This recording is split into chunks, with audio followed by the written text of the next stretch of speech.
Well, good morning. Good morning. It's good to be here with you this morning. My name is Mike. If this is your first time here at Rutledge City Church, I'm the pastor here. It's so good to be here with you this morning. I'm pumped you to be part of what we are doing. I hope everyone is doing all right today. I hope you have had a great week. But we at Rutledge City realize that life doesn't always go the way we plan or hope. That sometimes seasons of life are hard, that they're dark, they feel evil, and that sometimes we walk into church and put on the face because it's people, we got to be this thing that we're really not. But we believe that the church is a home to be broken. It's a home where it's okay to not be okay, where you can be actually authentic. You can walk in and receive the kind of help that you actually need. That this is a home for the hurting, for the helpless, for the broken, but also for those who feel like it's been the best week of your life. Because the good thing about the grace of God is it invites us, no matter what we have been doing, no matter how life has been going, and it leads us to the same place of our soul's enrichment in Jesus. Because we're just convinced that at all seasons, in the good, in the bad, in the hard, in the easy and lacking and plenty, what our souls need is actually just more of our God, more of Jesus, more of His Spirit. And so today, no matter what you've walked in the room with, I'm excited to say that we can go together before the grace of our God and receive from Him something that our souls need today. And I want to invite you into that by saying this, that what you hide can't get healed. That what you pretend not to be dealing with and walking in life, you'll never actually properly deal with if you're not going to expose it. So I want to invite us to be sort of risky today, if you would, that if you're dealing with something, if you're going through a trial, that you would not keep quiet about it. That after church today, over coffee, when we can pray for one another, you would say, hey, I need some prayer today. I need some help in this. I'm dealing with this. That we can be the hands and feet of Jesus, be the body and the family we are meant to be today. Because it is our mission as a church to lead people to a soul-changing relationship with Jesus. Not to have nice religious moments. We're not here to create another religious service in our city. We have so many churches here that are awesome and good. We're not here just creating another church. We want to create a moment of encounter with the God of the universe. That we don't just sing songs and pray prayers and hear some words, but we leave this place radically different than we walked in. Full of hope, full of life, full of joy, full of Jesus and what He has for us. And so today I want to invite us into that. And one of the ways that we get to do that here at Risen City is through the Bible, through the Word of God. We believe, as contrary to some opinions would be, that this book is not just some old ancient document that we need to update and change and revise to make it relevant. We believe it is a good word from our good God to us. It's as good now as it's ever been, and that we get to learn about our God and be encouraged, challenged, changed, definitely convicted, and led by it to our greatest flourishing and joy. So we're going to open it up and let it speak to us today. And so if you have a Bible or a phone, we're going to be in Ecclesiastes again. This is the final week, actually. We are concluding Ecclesiastes today. And if you are unfamiliar with the Bible, first off, I'm so pumped you'd be here with us. Let me catch you up a little bit with the Bible and all that we believe about it. Number one is this. The Ecclesiastes, the book that we're going to be reading in, is found in what we call as Christians the Old Testament. It's the part of the Bible that sort of gives us the history of a people group called Israel, that through whom God chooses to display His character, His nature, His grace, His faithfulness, His justice, His goodness, His holiness. And if you read it, it's sometimes really good. There's a lot of good stories. Sometimes there's some questionable things. Sometimes there's just some immoral stuff going on, because it's a reflection of humanity, by the way. Right? We all can find ourselves in that broken, immoral, sometimes good story, but yet God being faithful and fruitful and gracious and loving to us too. And it all culminates ultimately in Jesus. You've probably heard about Him before. He's sort of the point of the Bible, the point of our faith. But the Old Testament sort of points towards Him. And within that framework, there's a section called the wisdom literature. And it's written to help people sort of ask the questions about how to live well in the world that God made. And Ecclesiastes is within that sort of section, but it's a different kind of book, because as we've been studying over the last 9 weeks, we've come to realize that there are some things in there that, just are plain unorthodox. They're not necessarily right. There's some good things, some confusing things. It's a journey. It's a philosophical sort of journey of faith. And so we've been looking at that over the last 9 weeks, and today we sort of come to bring it all together. And so we're going to be starting in verse 7 of chapter 11, reading right to the end of the book. And this is what we read today. Light is sweet, and it is pleasant for the eyes to see the sun. So if a person lives many years, let him rejoice in them all. But let him remember that the days of darkness will be many. All that comes is vanity. If you remember, this is the word havel, or vapor, what we're calling mysterious, enigmatic, not empty, not meaningless, but mysterious. Rejoice, O young man, in your youth, And let your heart cheer you in the days of your youth. Walk in the ways of your heart, in the sight of your eyes. But know that for all of these, God will bring you into judgment. Remove vexation from your heart and put away pain, or some translations would say evil. Put away evil from your body. For youth and the dawn of life are havel, or vanity. Remember also your Creator in the days of your youth, before the evil days and the years draw near, of which you will say, I have no pleasure in them. Before the sun and the light and the moon and the stars are darkened, and the clouds return after the rain. In the day when the keepers of the house tremble, and the strong men are bent, and the grinders cease because they are few, and those who look through the windows are dimmed, and the doors on the street are shut. When the sound of the grinding is low, and no one rises up at the sound of a bird, when all the daughters of the song are brought low, they are afraid also of what is high, and the terrors are in the way. The almond tree blossoms, the grasshopper drags itself along, and desire fails, because man is going to his eternal home. And the mourners go about the streets before the silver cord is snapped, or the golden bowl is broken, or the pitcher is shattered at the fountain, or the wheel broken at the cistern, and the dust returns to the earth as it was, and the spirit returns to God who gave it. Vanity of vanities, says the preacher, all is vanity. Besides being wise, the preacher also taught the people knowledge, weighing and studying and arranging many proverbs with great care. The preacher sought to find words of delight, and uprightly he wrote words of truth. The words of the wise are like goads, and like nails firmly fixed are the collected sayings, and they are given by one shepherd, God. That all good, true wisdom is given to us from the Father of lights, from wisdom himself, our God. My son, be aware of anything beyond these. Of making many books there is no end, and much study is a weariness of the flesh. The end of the matter, all has been heard. Fear God and keep his commandments, for this is the whole duty of man. For God will bring every deed into judgment, with every secret thing, whether good or evil.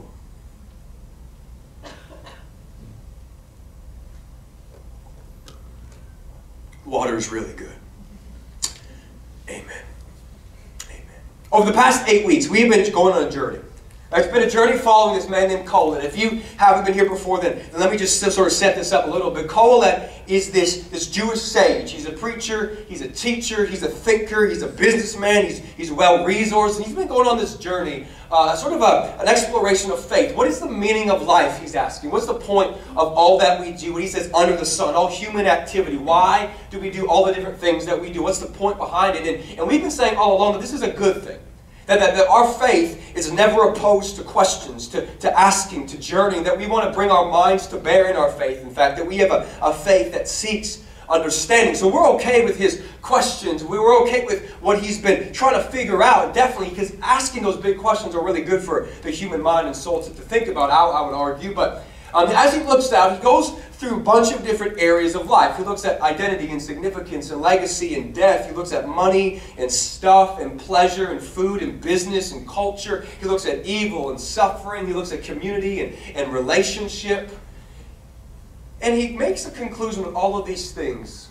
He uses this one sort of framework that guides a conclusion that all of this stuff is what we read in what we just read, is havel. Is this word that means vapor, mysterious, enigmatic, it's ungraspable. He says that there's meaning in all this stuff. There's definitely meaning in life, but I can't find it. I can't obtain it. Almost as if God's playing a trick on us, that it's there, but we can't discover it. And so sort of what's the point of all this stuff? And the reason he comes to this conclusion is sort of where we've been coming against him all this whole series, where we try to correct him to there's a better way to think about life, because he's been operating in this functional atheism, we've been calling it. That he sort of put himself at the center of the universe. That what he thinks and what he experiences, how what he can reason, how he can understand, what he feels about something becomes the highest authority in what is right, good, and true, as opposed to God's transcendent truth and transcendent decrees and God's transcendent ways. And he's sort of living this life that maybe talks about God when it's convenient, brings up God on Sunday morning, goes to church, prays the prayers, sings the songs, but Monday comes and it's not really relevant anymore. He's making God irrelevant to life. He's not letting God affect how he's been going about his everyday world. And it's from this perspective he makes these sort of hopeless, almost joyless conclusions. But we've been seeing in the last 2 weeks that he's beginning to change his mind a little bit. He's recognizing what he calls the folly of his ways. That maybe there's something better than the way he's been journeying. And today we sort of see the resolution of this. Today we see the sort of conclusion of his journey in a sense. And it's by no means a clean resolution. He's almost like, like a pilot trying to land his plane a little bit, right? And sometimes, the landing can be a little bit bumpy. You know what I'm saying? Right? I don't know if you've ever been on a plane before where the landing's a little shaky, right? And then people start clapping. Right? I don't understand this. If someone knows why they do, I don't get what goes through someone's mind to clap when a plane lands, right? Because my thought is, are they expecting to die so they're happy that they didn't? Because I don't know about you, because when I go on a plane, my expectation is I arrive at my destination, not that I die along the way, right? Like if you take an Uber somewhere, you don't get out of the car and start clapping because you got there, right? And it's statistically safer to be in the airplane than in the car ride. So if we're going to celebrate anything, we should be clapping after the Uber driver drops us off and didn't have some weird, awkward, borderline, inappropriate conversation with us along the way, right? But if it was all the tall people clapping, I'd understand that.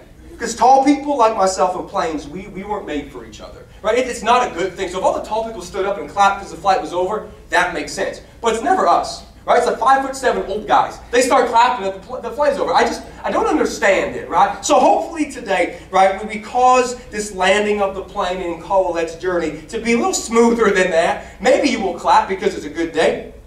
Maybe. I don't know. Just don't clap after a plane lands. Or after a movie's done in the theater. I don't understand that either, but that's a whole other day, right? The director's not there. He can't see. Anyways, it's irregardless, right? And so we're landing the plane a little bit today, but I want to be honest with you. It's not a clean conclusion, right? There are some mysteries left that he doesn't resolve. He just says that all is mysterious still. So there's some things that maybe we can answer, which if we're going to be real today, is true. Right? There are some mysteries in life we will never know the answers to, but it's how we go about that. And today he lays down for us what I believe are two powerful frameworks for life. How we need to see life through two things that should frame our existence a little bit. And he gives it to us in 2 words: rejoicing and remembering. Rejoicing and remembering. If you're a note taker today is called a little R&R. It's a great title. I know. Creative. It's my gifting. Just kidding. It's not. Anyways.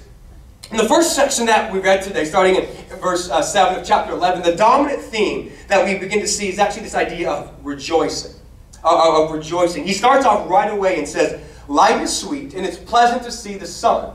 And what he means poetically here is very simple, actually. Life is good, which is very different than what he's been concluding all along. That it's better to see the sun than to not. It's better to wake up than to be dead. That life is good. And we would say, Colette, you are right. Right? We affirm the value of life from womb to tomb, that life is a good thing. We uphold its value. And then he continues and says, so no matter how many years you live, if you live many, rejoice in them all. If you're an older person, a younger person, middle-aged, somewhere in there, that you should be rejoicing in the moments you've been given. Because they are, in a sense, a gift from God. That we rejoice, we thank him, we enjoy what he has given, knowing that what he says is true, that what will come is still a mystery. That the dark days are going to be many, so I'm going to rejoice in the moment that I have in this present space. But I'm going to be someone who chooses, right, to rejoice in this moment. Right? And this is not advocating for kind of naive joy, right? Because rejoicing has to do with joy of the soul, enjoyment, and different things of life. A kind of thanksgiving and praise that we should bring to God. But it's not supposed to be this naive, kind of blind, life's just perfect, let's all have a nice little party and just be happy kind of thing. He says there are dark days. He says that you are to rejoice, but yet remember that there are these dark days that will be many, that the future is ultimately unknowable to us in the immediate sense. Right? Because as Christians, we know the ultimate thing, that Jesus wins, so we know what's coming. That's a good thing. Right? But we don't know what phone call I might get tomorrow, what accident might happen, what thing might change everything about my life. And so in this moment that I breathe, that I live, I will rejoice and let this be the gift of life that God has given to me. But what we have to remember is this, that the dark days that might be coming should never rob us of our joy. The reason for it is what we're going to sort of explore today, but I think it begins in understanding this, that we place our joy as Christians in the larger context of God's redemptive story. that we know sort of the beginning and the end, that God looked at the world and made it good. He called it very good. Right? That even in its broken state, because we rejected Him and we allowed sin to enter, that He's committed to its redemption. He's bringing it to its place of restoration again. And we get to be part of that, that He made good things for us to enjoy in this world. That even my soul itself is being made right again. I get to be part of His redemptive act because it's actually right here. And if you're back with us in week 2, we explored this idea of joy and pleasure in life, that when God made the world, or a good Christian theology of creation actually allows us to have deeper pleasure in life. Because the gifts of pleasure that God gave us aren't ends in of themselves, but means to thank God for the gift. That food is just food for us.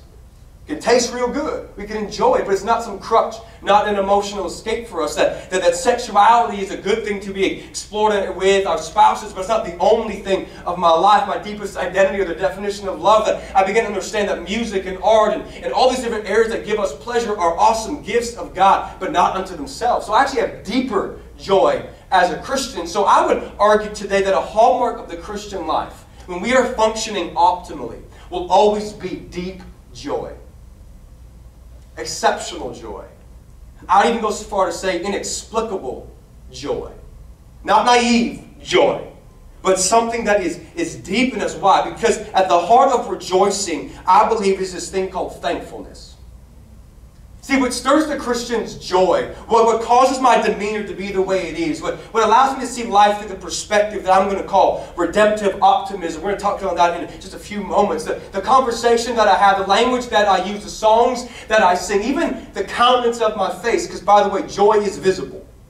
The thing that stirs this is thanksgiving. That I can recognize the goodness of God's creation. I can recognize what He's done in my life. I can recognize the blessings and enjoy them with thanksgiving, giving Him back the praise for it. That the gratitude of my heart produces much joy in my life. And you can see it in little kids. You can almost trick kids into this. This is a funny thing about children, right? If you pretend that whatever you have in your hand is awesome, they will perceive it to be awesome. And then get real excited about it. Like you could literally give my daughter Liv a folded up piece of paper.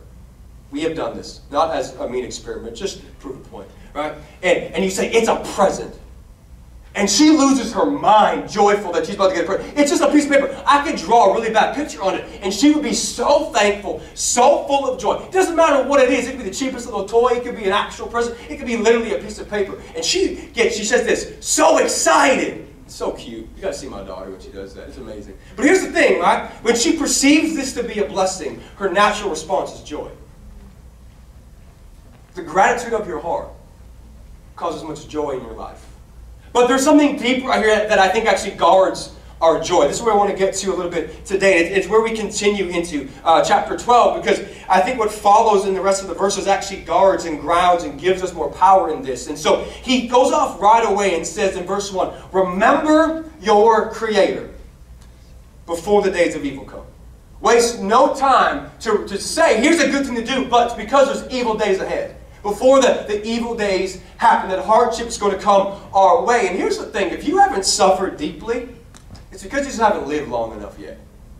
Can we just be real for a second, right? Like we all love Jesus, but there are days that are hard and we sort of doubt, God, what are you doing?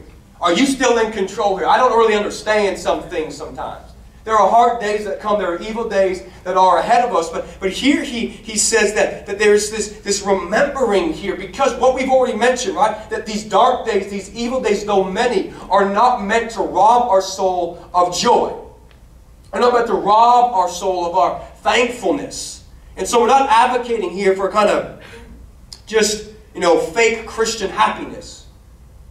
But a joy that actually takes into account the dark days. Which is interesting. It accounts for them and yet still rejoices. So the question then, after all this, is, well, how does that happen? How do I look at the dark days ahead of me and yet remain hopeful? How do I look at a world that sometimes, if we're going to be real, does seem meaningless, seems vain and empty at times, but yet remain with purpose and meaning? How do I look out and walk through the valley of death and yet still fear no evil and have joy in my heart? How do we do this? It can't be the way Colette has been doing it so far. Right? Going about life for himself, trying to put himself at the center of everything, seeking his own wants and needs, pursuing the empty ends of pleasure and stuff and fame and money, because that's what's led him to this place. What shapes this is what he says here in verse 1 of chapter 12. Remember your Creator. You want deeper joy in your life? If you're tired of not feeling a deep level of satisfaction with how things are going, if you would like a deeper purpose to pursue, here's the key. Remember your Creator. Remember your Creator. See, it's interesting here that this perspective he draws is literally drastically different than the last 10 chapters. Right? Where it's philosophically how he thinks about the world, theologically knows about God, even existentially how he derives meaning in life. It's literally different in all aspects of what he's been functioning up until this point. And it's significant because he then goes on to say, remember your Creator. Now I want to sit here for a second. He could have said anything about God and the point would have remained to remember God. But he chooses Creator for a reason. Because I believe he's trying to remind us of something fundamental about our relationship to God. That first, He is our Creator. That we are His creation. That I'm dependent upon Him. I exist because He said, I would like Mike to exist. That His is the mind that thought of and imagined what life and existence is. That we today are literally expressions of that creative mind. Therefore, life and life in general is not havel. It's not a vapor. It's not meaningless. But it's held up within the creative purpose of this God. That life is meaningful. There is reason. There is purpose. There's a calling you have because you breathe today to pursue and to figure out. We get to understand as we remember our Creator. We remember we are a creature. That means we remember we have Him that pushes us, guides us, leads us, purposes us, and calls us. See, it's our ability to remember which shapes our journey and our joy. I'll say it like this today. That our level of joy in life is directly related to my ability to properly remember. My level of joy is directly related to my ability to properly remember. Also true in marriage. Try to forget some things a few times and see how much joy is there. Just put it out there. Not that I have any experience in forgetting to take up the garbage 10 times, but whatever, right? Just it's sort of what I've heard, right? My marriage is perfect, so regardless, right? But here's the thing, right? Because remembering in this case, I want to understand this. Remembering here is not some passive mental exercise where we can recall some sort of Bible school trivia things about God that I hold to be true. Right? It's not like Sunday school time where the answer to everything is Jesus, right? It's good theology. That's not what we're talking about here, right? This is something active. To remember is to actively shape my present perspective by the past action and future hope of my God. I'm going to say that again because it didn't seem like a hit. To remember is to actively shape my present perspective by what I know of the past action and future hope of my God. That I begin to shape how I walk now by a larger context that I'm in. That I begin to understand that my life is put within the context of who I know Him to be, what I have seen Him do, what He has promised in His Word, how He has acted in the past, and what my hope is for the future. That this is what anchors my walk, what guards my joy, and ultimately what gives me a purpose to pursue in this moment. My ability to remember guards me. It's interesting because right after Cole that says this very simple but yet profound thing, it goes on to poetically describe a life headed towards death. A life that's aging, that is getting weaker. The funeral starts, the people stop doing their activities, things are breaking and shattering. Our bodies, he says, return to dust. Our spirits go to their eternal place. That this is a life headed towards the end. Which, by the way, if you didn't know, you're going to die one day. Right? Like that shouldn't be a shock. Right? But it's interesting because in this poem he says before a lot. Before the evil days come. Before the sun and moon do this. Before you get cynical. Before you get weak. Before you get old and maybe make some bad decisions. Before there's hardship that comes into your life. Before this, there's some foundational things to do. And it links directly back to verse 1. That before anything happens, the foundational work you must do is remember. that the foundational work of your soul today is to work to remember. That it comes first. If you haven't done the work of remembering, the evil days will overtake you. If you haven't done the work of remembering, your hope will be weak. If you haven't done the work of training my soul to remember, my joy will be as fickle as vapor.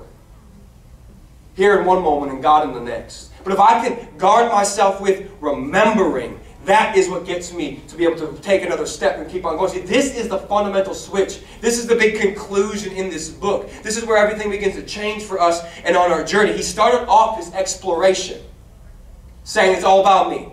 My thoughts, my wants, my needs, my ability to understand, my comprehension, my experiences, what I think is right. But now we see that has led him ultimately to the place of a joyless, hopeless, Havel-like existence. So therefore he concludes the opposite today, which I think is powerful. That then I need to remember as my perspective to avoid the place of my hopelessness. That what he begins to tell us today is that even though, if we're going to be honest with ourselves, life is still mysterious. He still says vanity of vanities. There's still mysteries here, but now he admits this, that the mysteries themselves are held up in the hands of God. That the framework of my life, the things I know, the things I maybe struggle to know, all the things that I've been wrestling with, all the journey I've come through now gets framed around my ability to remember who my God is and what He is about. But then it's weird because all of a sudden the narrator jumps back in. I don't know if you noticed that. Right? We're tracking along, and all of a sudden in about verse 7, or what was it? About verse 11, all of a sudden the language shifts. And the tense of the book shifts. And all of a sudden it's talking about the preacher again. So that's not first person anymore. And there's this narrator that sort of jumps into the book and begins to conclude it and wrap it all up. Have you ever been in a conversation where someone thinks they can finish your sentence, so they try to do it for you? Ever been in that before? Right? My wife says I do it to her all the time. I don't believe her, but maybe I do, so I'm working on it. But that's usually a bad thing. This is actually a good interruption. He's coming to bring it all together, to wrap it up nicely for us. And he says something very powerful and profound. And he says this, after all has been heard, after everything has been said, after we've journeyed this whole thing together, here's the point. Here's the end of the matter. Fear God and do what He says. For this is the purpose of all humanity. And you will stand before Him and give an account. He says, fear God. Listen to Him. You're going to stand before Him and give an account for your life. He says, honor God and obey Him. Follow Him with everything. Jesus said to love Him is to obey Him.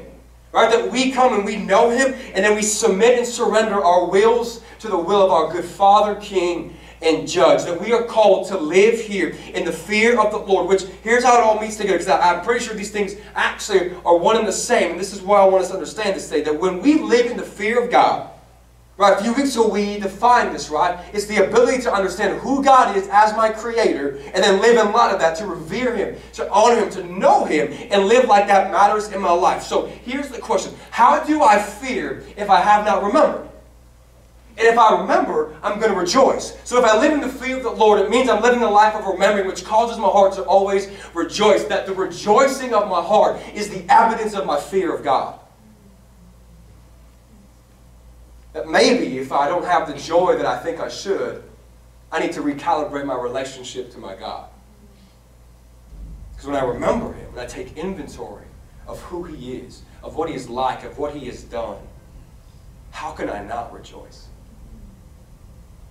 How can I not think upon how awesome He is and what He has promised to us and what He has done for me? How do I not do these things? See, this is the thing that we have to understand, that I walk in the dark days. I walk through this sometimes seemingly meaningless space. I can go into the evil days that might be ahead and not lose heart because I have chosen to remember, that I remember my Creator, that He is the crafter of my soul, the architect of my body, that He gave me reason and purpose to breathe today. I begin to remember that even in the broken state of this world that I look upon, I see that He is a God who's committed more to its redemption than I can imagine. He's going to lead us to that place. I begin to remember today that He tells us to consider it all joy when I walk through trials, because I know He's working on me and through me and in me, and that my suffering is not meaningless in His story. I begin to remember that He's the God of restoration, that He's going to lead this place, this thing called life, to its conclusion, where all evil and oppression and injustices end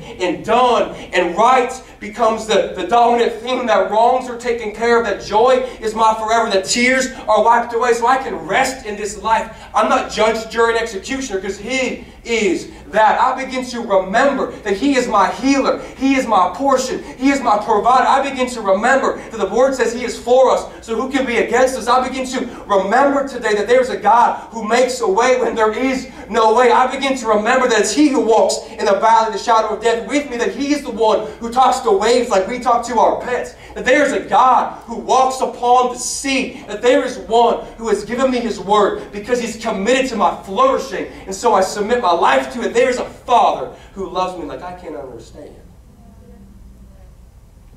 And like Jeremiah cried out in Lamentations 3, this I call to my mind, this I remember, therefore I have hope. The love of the Lord never ceases. And hear me, He didn't have the cross. See, Christians, we got to understand that He didn't know what was to come in Jesus. He could not remember His Creator's cross like you and I can. Because here's the thing, if the cross that we celebrate, the love that we just sung about, cannot instill in me the faithfulness of God, the goodness of God, the justice of God, the mercy of God, the love of God, the holiness of God, nothing else will. Because if He's going to be that good to those who hate Him, how much more now for us who are in Him? See, this is what we have to begin to train our hearts to do, to remember that if you want some joy in your life back, you want your hope to increase a little bit, you need some peace injected into your soul, run to the cross again. That's where our perspective begins to shape. What Colette could not say is that we get to, we don't just remember our Creator, we also remember His cross. And so today, if you don't know the story, can I just explain it just for a moment? Because if you don't know it, then this seems powerless. But I want to understand it because it's a profound yet simple story. All about what God has done for us already, not what we have to do for Him. See, religion tells us, here's a laundry list of things that you have to do to make God love you. Jesus says, here's a laundry list of things God's done because He already does. See, we have this world that God made, and He said it was good. And then we human beings decided to be functional atheists and push Him away. So I can do this all by myself. I don't need your help. I can find out wisdom and good and everything without you, God. And what we did is enter into a world of sin. We invited brokenness to exist, but yet God was committed to its redemption. But because He is loving, He must be just. And so He has to punish that which is evil. Unfortunately, that was in us.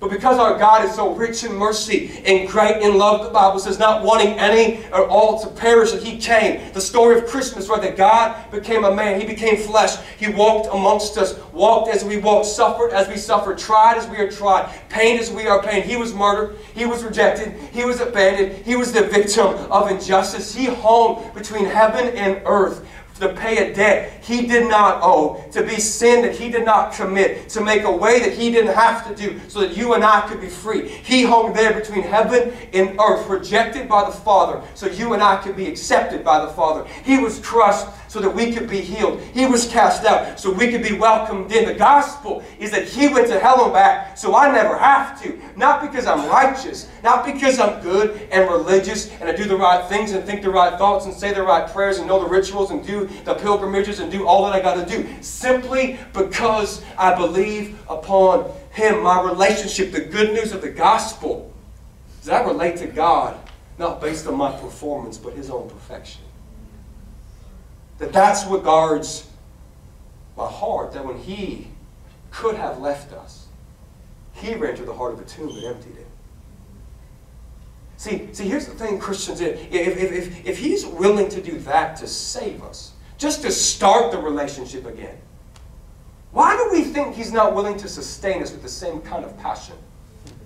To give us the purpose, to give us an alive joy, to put something deeper in us. This is what we have to get to understand. If the cross does not tell us He is for me, He's on my team, He is worthy of my affection and worthy of my obedience, nothing will. If it hasn't convinced you yet, I pray the Spirit of God will enliven you to it today, because I don't know what else I could say to make it more powerful than what it just is. This is why I believe that Christians are to have such joy. Simply in this. Because we just know how the story ends. Because of the cross, we know that we are in. My soul's striving has now ceased. I don't have to balance the karmic scales. I don't have to make sure my good outweighs my bad. I understand that my sins are forgiven. My soul is awakened, what Jesus calls being reborn to new life. I begin to understand that my deepest needs are ultimately met. The need of my reconciliation, the need of my emptiness being filled in Him. I have it. I begin to understand that my deepest insecurities are remedied. Why? Because I know something about my relation to God. That I am truly known. Fully known. The good, the bad, the terrible, and yet in spite of it fully loved. And guess what? You can't take that from me, so how can you steal my joy? This is the grace of God. That's never going to shift. That's never going to change. The fear of God leads me to this place. I begin to see His heart so much clearer that I can't have my joy stolen, because my joy rests not in my performance, not how good the day's going, but in the perfection of a cross and the emptying of a tomb, which will never change and never shift. You can't take that away from me. So how do I walk with such a fragile joy if it's grounded in such a rock-solid truth? And I want to call us today to remember, because when we remember, ultimately, it means we are fearing Him, which ultimately means we are rejoicing in Him, which ultimately means we have known Him, which means we're closer to His heart. To know Him, to remember Him, to fear Him, is to be drawn closer into the heart of God. I want to end today with 5 quick things. I know end and 5 don't really go well together, but 5 quick things. 5 practical things, I think, that a life lived in remembering and rejoicing will produce in the heart of a Christian, in the heart of someone who wants to pursue Jesus. 5 quick things, and then we will be done today. Number 1 is this, for all my note takers in the room, which I love and bless my heart. Unusual obedience. Unusual obedience. To be someone who remembers and rejoices in God will ultimately lead me to trust Him in ways that I can't really understand sometimes. To surrender ultimately my will to His will, to pursue what He wants over and above everything. And this is the kind of obedience, by the way, that is not some joyless, begrudging, duty-bound, kind of toddler obedience. You know what I'm saying? Ever deal with a toddler, or maybe you're babysitting and they don't want to listen, but they know that you're their parent, so they have to? It doesn't really end in toddler. It goes on to like being a teenager too, probably. But here's the thing, right? That's not what God's after. God doesn't want us to be joyless and begrudging and duty-bound to His ways. See, this is the kind of joyful obedience that knows God's plans are better, that His ways are deeper, that it leads me to a place of flourishing. I'm actually happy to pursue it. This is the kind of obedience that makes church people uncomfortable, and I love it.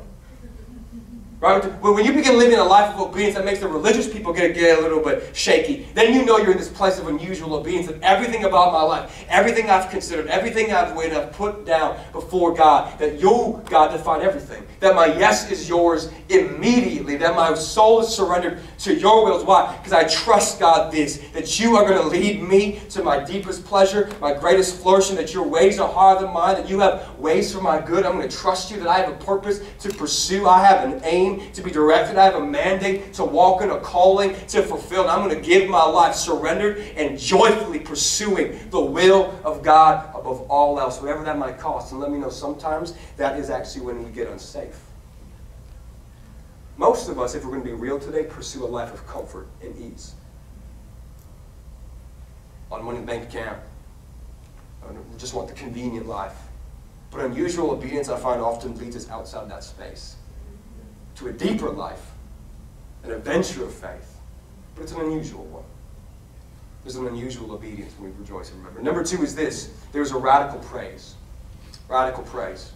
Because here's the thing, right? This is just, I want to make the point again, just so we sort of pull it out of the sermon quite clearly. It's this, that when I remember my Creator, I believe we cannot help but worship.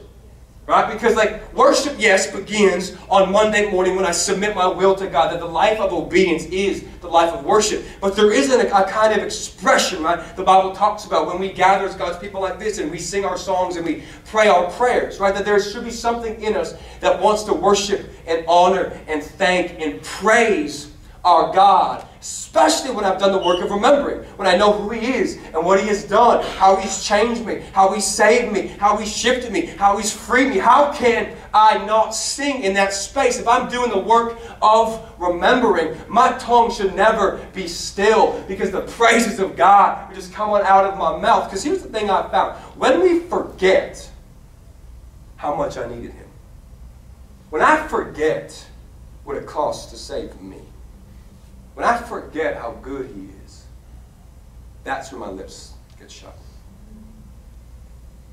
When I'm not protecting my mind and soul through the work of remembering, that's when my praise stops.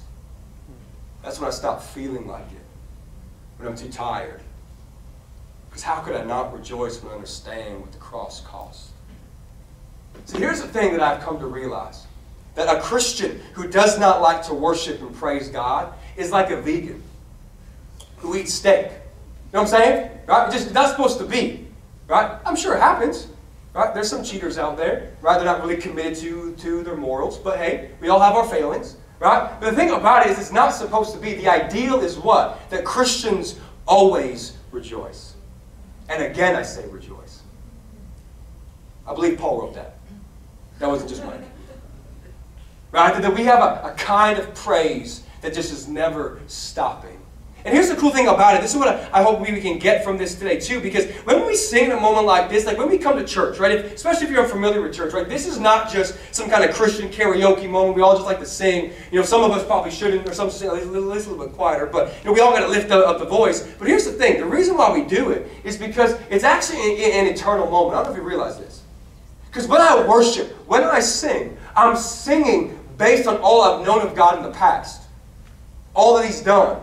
All that He's done in my heart. All that He's spoken to me. I'm worshiping in this present moment in spite of how my life is going. Sometimes because of how my life is going. But I'm also worshiping, declaring that in the future, He's still going to be the same God. He's still going to do the same things. He's still going to be the same forever. So now I'm worshiping from the past to the future. I'm actually in an eternal moment of worshiping and praising my God. That the richer and the deeper and the more undignified my worship gets should be the older I get. It's funny because I find that the older we get, the more subdued we become. But if my logic is correct, the older I walk with God, the more I've seen of His faithfulness, the deeper my praise should get. Live in a radical praise. Number three is redemptive optimism. We see through a redemptive optimism. See, if you're remembering your Creator and you are rejoicing in Him, then I believe we will walk in the perspective that I'm calling redemptive optimism. And I know optimism just as a general category sometimes gets a bad rap. Personally, I've given the bad rap before. I've talked down about just being optimistic and all these different things because sometimes life doesn't go the way you hope. But here's the thing. This is not just some random kind of be happy. This is a redemptive optimism. It's a deeply seated hope that God is working, God is still moving, and God is able, period. See, this is what this means for us. It's choosing to see the world through the lens of an empty grave.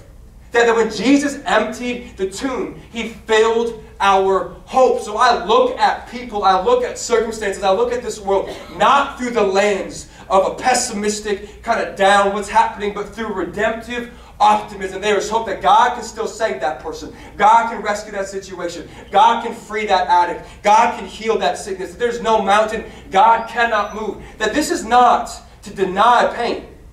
It's not to deny circumstance. But it's saying that these things will not deter my hope that God is able in them. I'm choosing to walk in life with a redemptive optimism that my God is working and I have a role to play in that work. I have a purpose to pursue in it. So I'm going to walk in it. Number 4 today is scandalous compassion. Scandalous compassion. See, to fear God is to know Him, is to know His ways. And as we talked about a few weeks ago in our talk around justice and things like that, that one of the most scary parts of the Old Testament is God's hatred of injustice. And His call to His people to be merciful, compassionate, to be people of justice, to walk with the poor, to clothe the naked, to feed the hungry, to fight off greed in our heart, to be lavishly generous and scandalously loving people. That if I'm fearing my God, if I'm remembering and I'm rejoicing in Him, I'm trusting that He is my provider, I'm trusting that He is my God, He directs my steps, and I have nothing yet but then to just give and be like Him. That I should hate injustice and fight against it. Because that's His heart.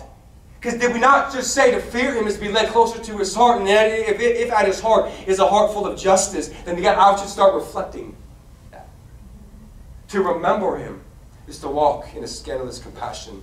And lastly today, and Trevor, you can come back up and play for me a minute, wherever you're at, is this. Number 5. A hatred of apathy. A hatred of apathy. Why do I say that? I say it because of this.